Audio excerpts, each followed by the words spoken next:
So మనకి ఇంతవరకు తెలిసిందేంటంటే ఎర్రచందనం అనేది అడవిలోనే పెరుగుతుంది. ఇట్స్ అ న్యాచురల్ థింగ్ అని. సో మనం ఇప్పుడు సాగు చేస్తున్నప్పుడు ఎటువంటి డిఫికల్టీస్ కానీ ఎటువంటి వెదర్ కండిషన్స్ ఇవన్నీ మనం చెక్ చేసుకోవాలి?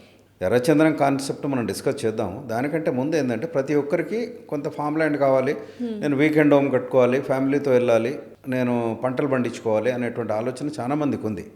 కానీ ఇక్కడ ఏమవుతుందంటే ఈ అర్బనైజేషన్ అనేటువంటిది ఎప్పుడైతే జరిగినప్పుడు ఏం చేస్తున్నారు, డిఫారెస్టేషన్ అవుతున్నది.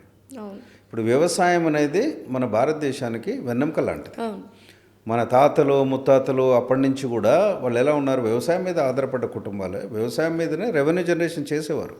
కానీ ఈరోజు టెక్నాలజీ పెరిగిన తర్వాత ఏమైంది, అర్బనైజేషన్ పాయింట్ ఆఫ్ వ్యూలో వ్యవసాయాన్ని మర్చిపోయి ఏం చేస్తున్నారు, ప్లాట్స్ లాగా చేస్తున్నారు, ప్లాట్స్ అమ్ముతున్నారు, విపరీతమైన ప్లాట్స్ అమ్ముతున్నారు.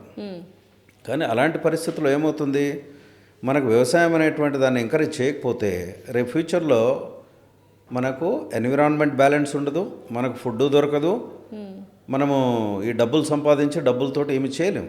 సో ఫుడ్ని కూడా మనము ఇంపోర్ట్ చేయాల్సిన పరిస్థితి వస్తుంది.